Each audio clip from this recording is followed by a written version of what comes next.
Good morning. একটা নতুন সকাল, একটা নতুন দিনে আপনাদের ওয়েলকাম। সকালবেলা চাটা আর একটু নিজের সাথে সময়, এটা খুব দরকার। তো চলুন এবার ব্রেকফাস্টটা বানিয়ে নিই। তা ব্রেকফাস্টে আজকে বানাবো আমি চিড়ের পোলাও। তো আমার মোটামুটি ইনগ্রিডিয়েন্টস রেডি, কড়াইও চাপিয়ে দিয়েছি আমি গ্যাসে। তো চলুন বানাই। দেখুন, এখানে আমি নিয়েছি একটু ফুলকপি, ক্যাপসিকাম, গাজর, আলু, রসুন আর চিড়ে তো ভিজিয়ে রেখেছি, আর সাদা তেল, এই আমার লাগবে।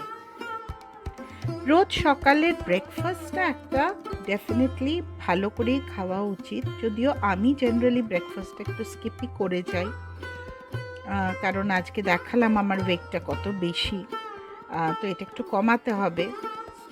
তো আজকে আমি ওই জন্য ব্রেকফাস্ট করবো না, মিস্টার রয়ের জন্যই যেটুকু ব্রেকফাস্ট বানানো সেটুকু বানাবো। চিড়ের pulao is a healthy option. তো আমি ওই জন্য সমস্ত সবজিগুলো যেগুলো কেটে রেখেছিলাম সেগুলো সাদা তেলে বসিয়ে তার মধ্যে একটু নুন, হলুদ, একটুখানি গোলমরিচ দিই, আর একটু লঙ্কা গুঁড়ো অপশনাল, না দিলেও চলে। তো আমি একটুখানি ঝাল ঝাল বানানোর জন্য একটুখানি, একটুখানি কি লঙ্কা গুঁড়ো দিয়েছি, আর কাঁচা লঙ্কাটা আজকে দিইনি। এর মধ্যে কাঁচা লঙ্কাও কুচিয়ে দেওয়া যায়, তো তাতেও টেস্টটা খুব ভালো হয়।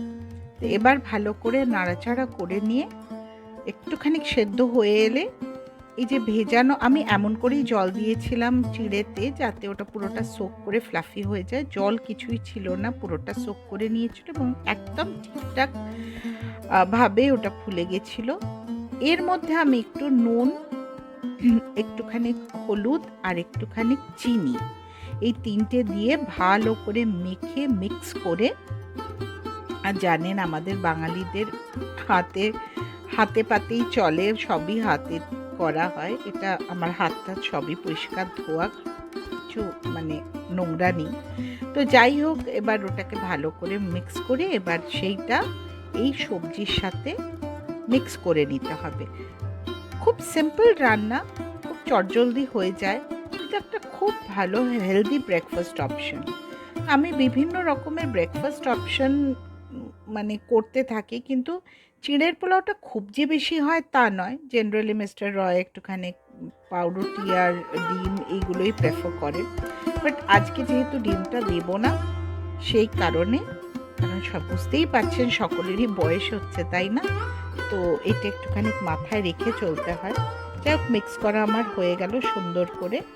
এবার জাস্ট সার্ভ করে দেওয়ার পালা। ওই দেখুন, ভুলে গেছি বলতে, একটু গরম মশলা আর একটু ঘি, এই দুটো না হলে পোলাওয়ের টেস্টটা ঠিক এনহান্স হয় না, একদম এক্স্যাক্ট টেস্টটা আসে না পোলাওয়ের মধ্যে। যেহেতু এটা চিড়ের পোলাও, একটু ঘি তো বানতা है না, তো সেটাই দিয়ে মিক্স করে এবার সার্ভ করে দেব।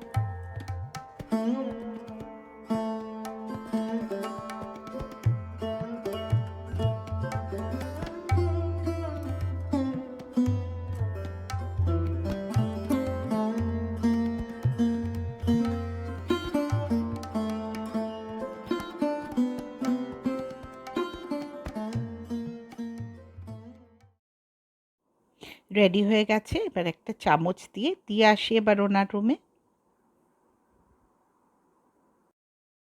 আমার বারান্দার এই কর্নারটা ভীষণ পছন্দ, সবুজ গাছ, আর তার মধ্যে দেখুন কি সুন্দর বুদ্ধ ঠাকুরের এই পেইন্টিংটা। চলুন সব কেটে বেছে রেডি করে রেখে দিলাম। মোচা, তার জন্য আলু, পটলটা ভাজবো ডালের সাথে, মসুরির ডাল পাতলা করে বানাবো। আর এই আলুটা কেটে রেখেছি, এই যে ডিম সেদ্ধ করতে দিয়েছি, ডিম সেদ্ধ দিয়ে আলু দিয়ে ডিমের ঝোল বানাবো। এটা ঢাকা দিয়ে রেখে দিই, আর এটাকেও অন করে দিই। নেক্সট কাজ হচ্ছে ঝাঁটমোচ দিয়ে, তারপরে গাছে জল টল দিয়ে, তারপরে চান ফান করে নিয়ে ব্যাস। আর একটু তার আগে ডাস্টিংও করে নিই। রান্নাবান্না করে নিলাম, এবার গাছে জলটা দিতে হবে, গাছে জল দিয়ে তারপরে আমি চানে যাব। তো সব কাজই হয়ে গেছে, শুধু ডিমের ঝোলটা এখন চাপিয়েছি। ওটা হয়ে গেলে তাহলে আমার মোটামুটি রান্না বান্না কমপ্লিট হয়ে যাবে। আর মিস্টার রায় চান হয়ে গেছে, আমি এবার যাব গাছে জলটা দিয়ে নিই।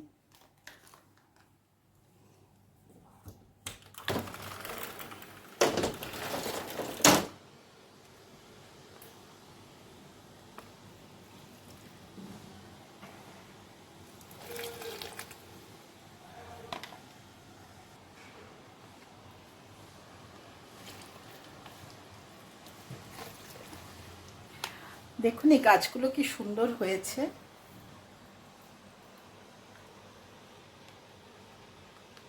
এই মানি প্ল্যান্টটা ভীষণ সুন্দর হয়ে জড়িয়ে জড়িয়ে উঠেছে। আমি অবশ্য যখনই এগুলোর গাছের তলায় তলায় যখনই এরকম বেড়ে যায়, এরকমভাবে বাড়তে শুরু করে বা এরকমভাবে বেরিয়ে আসে, অনেকটা ঝুলে যায়, আমি সেটাকে উঠিয়ে এর সাথে আবার লাগিয়ে দিই, এরকম করে জড়িয়ে জড়িয়ে দিই। আর এই একটা গাছ আছে একদম অন্য রকমের।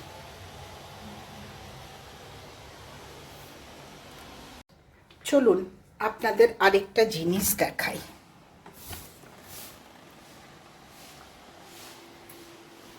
এই যে এইটা হচ্ছে ডেজার্ট রোজ গাছ, প্রচুর ফুল হয়। আর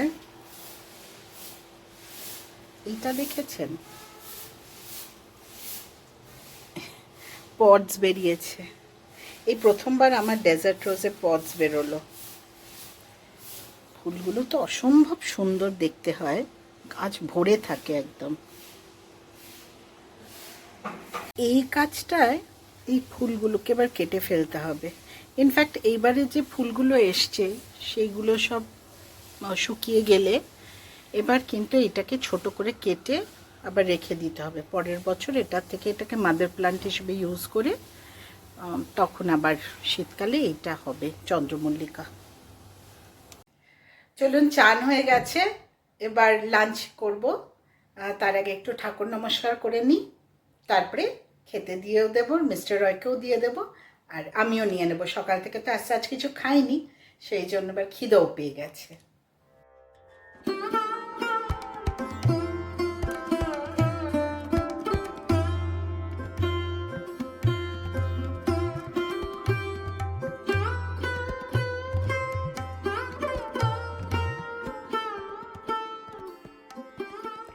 মিস্টার প্লেট রেডি করে দিয়েছি, ভাত, তার সাথে মোচা, একটু আলু, বাদাম আর বড়ি ভেজে গুঁড়ো করে দিয়েছি মোচাতে। এটাই রাত্রেবেলাতেও হয়ে যাবে রুটির সাথে। আর ডাল, মুসুরির ডাল পাতলা করে, তার সাথে পটল ভাজা আর ডিমের ঝোল। তো এই আজকে দুপুরের লাঞ্চ মেনু। আর সাথে একটা লেবু দিতে ভুলে গেছিলাম, সেটা দিয়ে দিলাম। আর গতকাল যে আমি চাটনিটা বানিয়েছিলাম, আমের টক যেটা বানিয়েছিলাম, সেটাও দিয়ে দিলাম সাথে। আর আমার প্লেটও রেডি, ডিমের ঝোল আর মোচা নিয়ে নিয়েছি।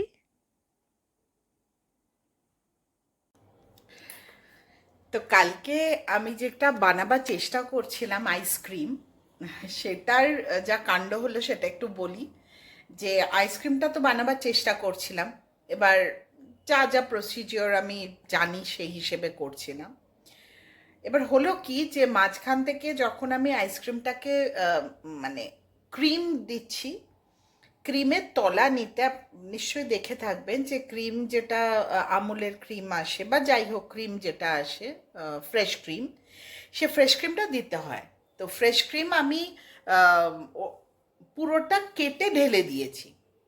তলায় তো একটু ওয়াটারি সাবস্টেন্স থাকে, ওয়াটার থাকে, একটু লিকুইড মতন।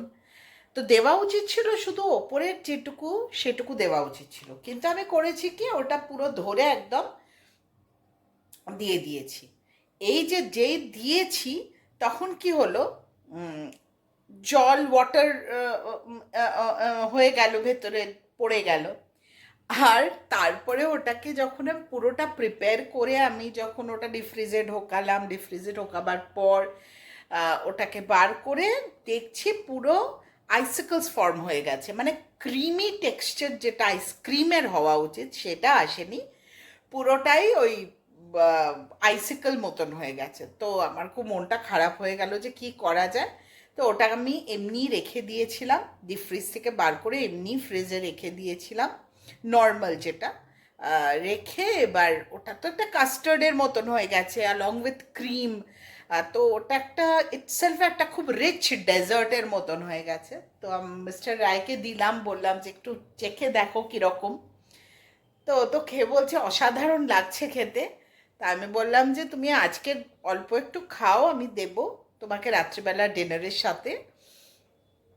তারপরে ওটাকে দিয়ে আমি একটু কাস্টার্ডের মতো কালকে একটু ফ্রুটস আনাবো। আমার কাছে শুধু আপেল ছিল, তো শুধু আপেলে ভালো লাগবে না, ওটার মধ্যে আরেকটু কিছু ফল টল দিতে হবে। তো ওইটা দিয়ে একটু ওই বাদাম টাদাম দিয়ে একটা ডেজার্ট বানিয়ে ওকে দেবো, এটাই আমি বলেছি।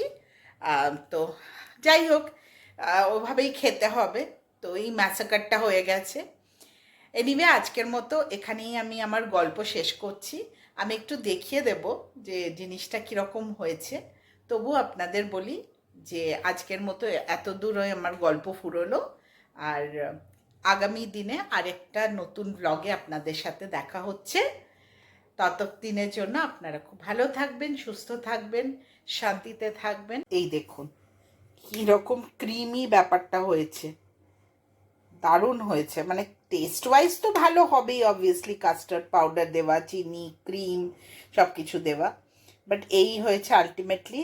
জিনিসটা খুব ফ্লাফিও হয়েছে। এবার এটাকে একটা ডেজার্ট করে খাওয়াতে হবে, সেটা আমি কালকে শেয়ার করব।